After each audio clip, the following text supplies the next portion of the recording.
con él. A ver, me acerco a un maltratador porque a ver si este que es maltratador no lo es ya por fin. Yo estaba pensando, porque claro, de repente pasaste a hablar del yo omnipotente, del yo omnipotente y la parte débil o el yo débil, a por qué el creador se expone, claro, lo unificamos. A lo mejor hay que jugar justamente con eso, ¿no? Por ahí el que se expone o el que expone, buscando una vez más el reconocimiento, es ese yo omnipotente. Exactamente. ¿No? Y lo que ahí no se da cuenta es que el yo expone puede, al el otro. débil, exacto. El que expone al que expone al otro. Exactamente. Por ahí me parece que se podría perfecto. pensar mejor. Sí. Bueno, esto sería un poco lo que termino por decir. Bueno, esto sería como una segunda naturaleza, como la que decía...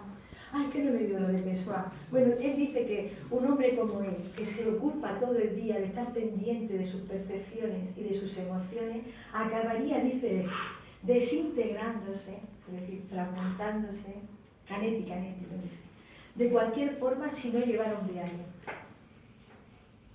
Un hombre como yo, que tiene una lupa, que es lo que hace. Un hombre corriente, una mujer corriente, no tiene una lupa para explorar sus percepciones. Pero Clarice Lispector, a la que le dedico, y a la que Laura es especialista, y ha hecho, y basándome mucho en todos los libros de Laura, le dedico un capítulo. En este libro, Clarice Lispector, todas sus percepciones mínimas. Es una entomóloga de la emoción. Ella coge la emoción pequeña, le pone la lupa y la amplía y la cuenta, ¿no? Dice, ¿cómo dice Canetti? Alguien así acabaría desintegrándose si no escribiera. ¿Por qué? Porque la escritura da la posibilidad de esa integración simbólica de lo que se experimenta como extremadamente múltiple.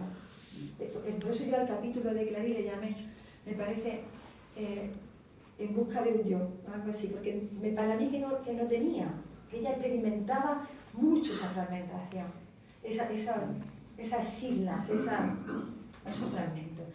Entonces, cuando alguien insiste en crear, se expone, pero también en esa exposición tiene efectos reparadores.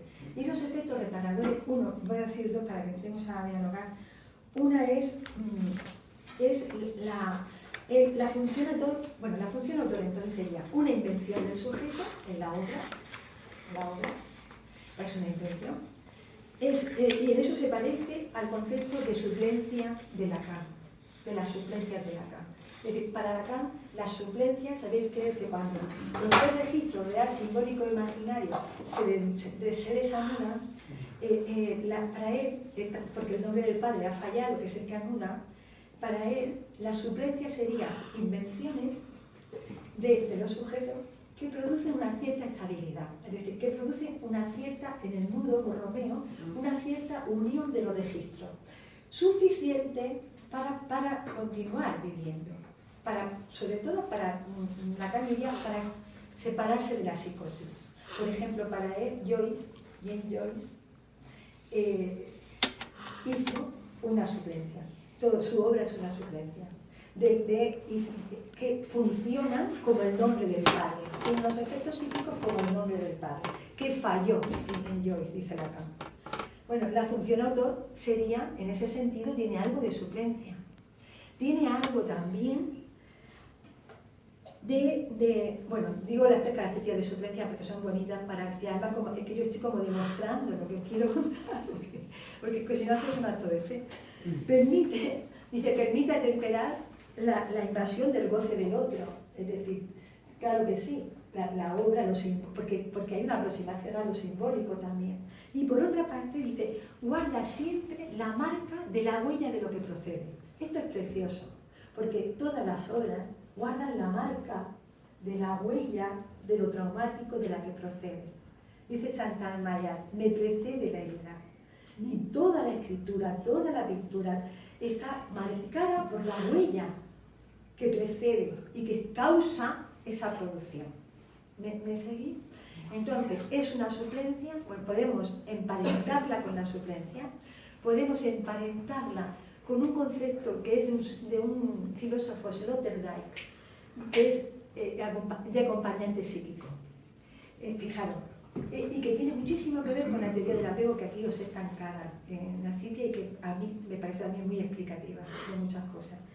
El acompañante psíquico, vosotros sabéis y la resiliencia. Cyrulnik dice que los niños maltratados, algunos niños tienen una capacidad de supervivencia del trauma. Sobreviven a lo traumático, sobreviven al trauma. Dice, y sobreviven al trauma si se dan dos características. Hay un tutor, es decir, hay alguien que la acompaña y que restituye la falta de constancia del objeto, o que se interrumpió, o que se supone que en los niños que fueron traumatizados estaba también, además del trauma actual, ¿me seguís? Bueno, yo digo que es lo mismo en la función autor. La función autor tiene función de acompañante psíquico, es decir, el yo omnipotente acompaña al niño desamparado con un objeto, con una constancia del objeto que falló en la historia. No, pero me has sacado la pregunta era la pregunta que iba a hacer después al final. Era esto. Sí, sobre la resiliencia. Es esto. Es un mecanismo de resiliencia autogenerado, donde el acompañante, que para la resiliencia normal es un tutor exterior, es un monitor, es un abuelo, es una madre, un padre, un tío, que suple la inconsistencia del objeto interno, aquí quien lo suple es la función autor. ¿Por qué? Porque en realidad, si os dais cuenta, invirtiendo en las propias producciones, creando, inventando la función autor, lo que sucede es que se es independiente, la frustración no puede venir de fuera. Esto es como cuando uno ama y lo abandona y se pasa bastante tiempo sin querer volver a amar. Dicen, no me esperéis ahí, porque ya me la habéis hecho una vez, dos no me la vais a hacer, ¿verdad? Pues aquí como si el daño fuera tan grande que dice, yo no voy a invertir más afuera, tengo mi imaginación, tengo mi espacio transicional, tengo mi fantasía y voy a investir en esas producciones. Y eso no me va a fallar, de alguna manera. Por eso cuando se siente que falla, la angustia evoca mucha angustia, que es la página en blanco, toda esta leyenda, ¿no? de la falta de inspiración. Entonces, es acompañante psíquico, decía, y procura de reconocimiento y procura de sentido, obviamente. La propia obra en su desplegarse procura sentido, porque tiene la huella de lo traumático, va simbolizando lo traumático y recupera reconocimiento del yo interno y reconocimiento, en algunos casos, externo. Y bueno, tenía que decir algo de la escritura calma. En ese sentido, bueno, luego hablamos de la disociación si queréis, de muchas cosas que se quedan por ahí, pero son y media y vamos a usar el tiempo para hablar. En el último capítulo del libro, que llamé La escritura calma, es como una poética. Y entonces, ahí como autora, de alguna manera, sitúo mi futura producción literaria en un territorio determinado, ¿no? Donde abandonan pues, la tradición literaria del 19 y dice la que cuenta eso, que no soy yo, que es una forma de...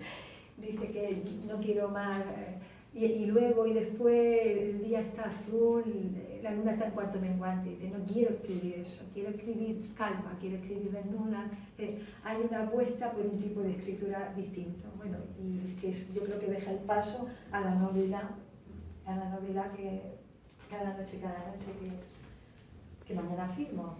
Que yo creo que es la puerta para que después vino esa novela. Y yo estaba ahí entre las dos cosas para estar escribiendo eso. Bueno, yo me pararía aquí para oíros un poco, ¿vale? ¿Os parece? Son y media, ¿verdad, Roberto? Son y media. Y dedicamos un tiempo a las preguntas. Me gustaría hacer algún comentario. me acordaba del lema de los argonautas, que dice vivir, o sea, ser, no es necesario. Navegar es preciso. Navegar es preciso. Lo importante no es vivir, no es ser, sino navegar. Tú estás hablando de navegar todo el rato. Sí. Me acuerdo también de que una vez en la Universidad de Buenos Aires estaba Borges, iba a algo, y un estudiante muy excitado le preguntó: ¿usted es Borges? Y Borges le contestó y le dijo que no le jodiera. Vivo a esa hora por la mañana, como diciendo, no me cuestione con mi identidad, yo que sé quién soy. Una cosa en este sentido, ¿no? Entonces, ¿por qué? Tú has hecho una pregunta que es muy sugerente, ¿no? ¿Por qué esa necesidad de no quedar fijados? Y la respuesta que yo tengo es que hay gente que agarra el toro por los cuernos. Que hay gente que, como Rilke, que decía que se sostenía en la fragilidad, o el propio Pessoa, reconocen que el proyecto humano está incompleto, está abierto. Lamentablemente no somos animales racionales, sino seres profundamente irracionales, en el sentido que estamos incompletos y esto es un sálvese quien pueda y cada uno se busca como puede llenar su vida de un cierto sentido, cosa que los animales son profundamente racionales y no les ocurre, no tienen angustia, la hormiga no tiene angustia ni la vaca. Entonces hay gente que agarra el toro por los cuernos y dice: me quiero instalar en esa apertura, me quiero instalar en esa incompletud, me quiero instalar y quiero evitar la claustrofobia de quedar fijado a una identidad. Para mí es un problema de evitar la claustrofobia. Es una forma de... Mira, por ejemplo, os comento algo. Yo a mis pacientes, cuando me dicen, porque yo soy no sé qué, yo les digo, por favor, vamos a ser más respetuosos. Yo le pido un recurso técnico que usted no vuelva a decir, por lo menos aquí, que usted es. No lo diga, se lo ruego. Hable de lo que usted hace. Yo soy gilipollas porque hice no sé qué. Vale, hizo no sé qué y eso es una gilipollez. Pero no diga nada de que usted es. Vamos a dejarlo vacío, ¿le parece? Así va a ser más fácil que ese ser se vaya transformando solo. Yo creo que esto tiene que ver con ese evitar la claustrofobia de quedar fijados en una identidad que nos limita, una identidad que nos salva de alguna manera si somos cobardes, pero nos limita. Ahí está la normopatía que tú te referías antes, ¿no? Yo quiero hacer un recuerdo, un pequeño homenaje a un gran maestro que hemos tenido y que hemos perdido hace 10 días, Bernardo Arensburg.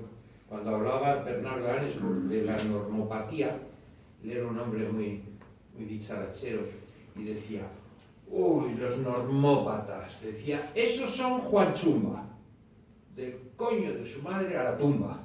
¡Qué bueno! No han hecho nada, no tienen color. Decía Bernardo, era así, ¿no?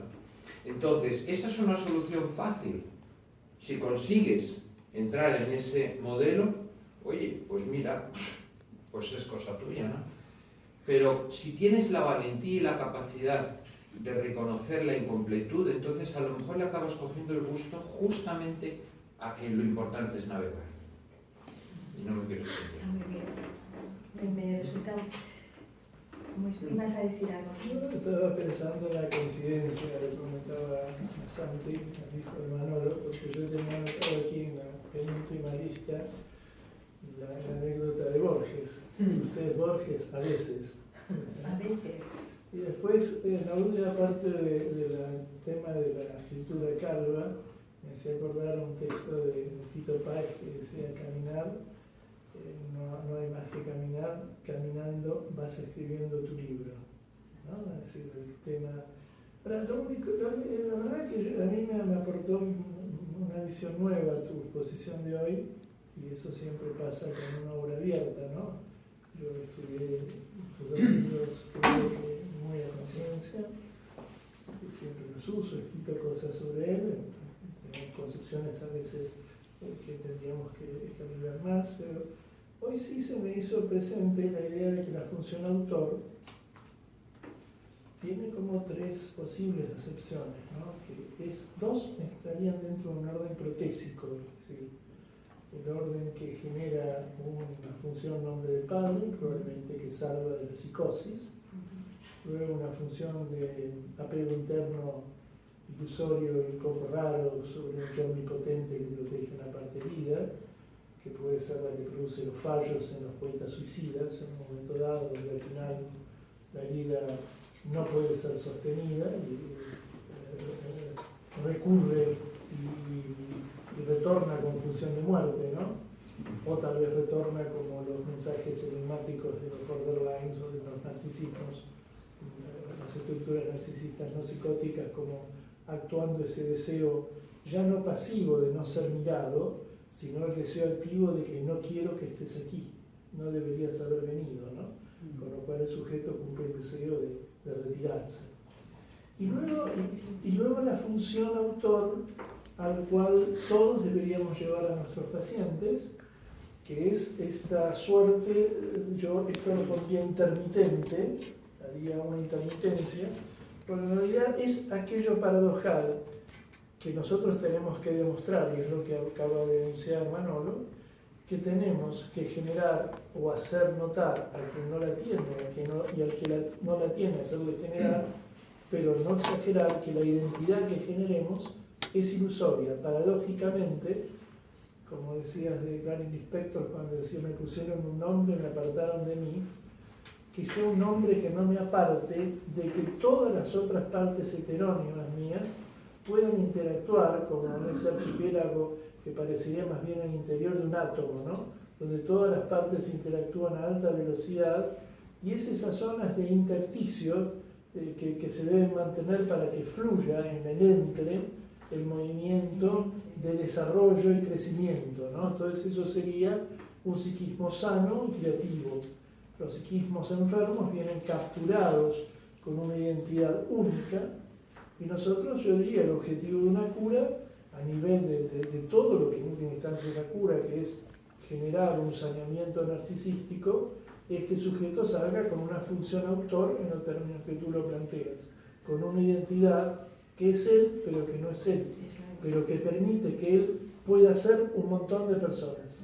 Entonces ahí está el truco de la Menandruco, ¿no? Pero claro, hay otras dos funciones que habría que discriminarlas, que yo eso es lo que planteaba cuando presenté tu libro en La espina en la carne. Claro, no es lo mismo la función autor en estos términos, donde uno logra una función de que no se capture lo dado, que no queden las inercias cerradas de un narcisismo cerrado y unitario, que una función autor que viene a reemplazar nada menos que la forclusión del nombre del padre. Claro, es otra cuestión. Yo creo que debe tener otras presentaciones, inclusive sea tanto en la obra, sea tanto en la identidad de un viandante normal, ¿no?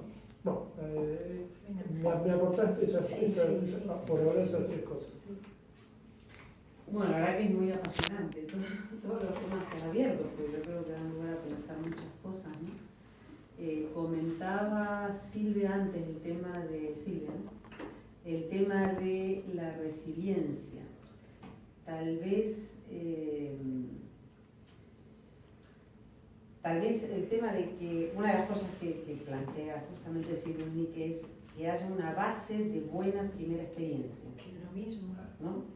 Digo, tal vez en este caso donde vemos que no llega la función autor y tenemos todo el caso de los poetas suicidas, podríamos pensar que a lo mejor no existe esa primera cuota, digamos, ¿no? Tú dices, bueno, hay una primera buena relación de la madre con el bebé, y en un momento dado aparece el apartamiento, la desdivinización, la madre muerta de Grimm. Pero hay algo primario que desaparece. Cuando no hay ese algo, a lo mejor es cuando nos encontramos con un vacío que no puede construir ni siquiera esa función autorprotésica, ¿no? Sí, te entiendo. ¿Entiendes la diferencia? Pero no ¿Por lo qué creo. momento falla y en otro no? Yo creo que no. La vez Ajá. hablábamos de eso, de por qué el suicidio, por qué el suicidio más abunda mucho más entre las personalidades creativas. Estaba pensando antes que dando una respuesta a lo que hemos planteado. ¿Por qué navegar es preciso, vivir no es preciso, ¿no? Y estaba pensando que a lo mejor porque la identidad del yo omnipotente, la identificación con ese yo omnipotente es la prioritaria. Y el yo omnipotente Claro. lo es todo. No quiere ser nada. Es lo que conocemos como la omnipotencia patológica, ¿no? Cuando decimos los bisexuales es que como quieren ser todo. Bueno, en algún sentido, la omnipotencia de ese yo, que no quiere fijarse en nada, que quiere ser todo el archipiélago, todo a la vez, puede ser que esté tirando, ¿verdad?, de esa navegación. Yo diría algo más, Lola. No solamente quiere ser todo, y obviamente ahí hay un desafío permanente a la castración, sino también lo que no puede soportar, porque fue el origen del trauma por ahí, es que lo que es venga definido por un otro. Entonces la función autor tiene tal potencia de autolibidinización que no la suelto, es decir, no la suelto, yo decido y además decido que soy todo, ¿no? Y si alguien me quiere fijar o coagular una identidad, lo rechazo, ¿no? El factor Munchausen de alguna manera hace que uno realmente rompa la relación, en parte la relación de objeto y el sentir que el deseo se puede constituir por el otro. Sí.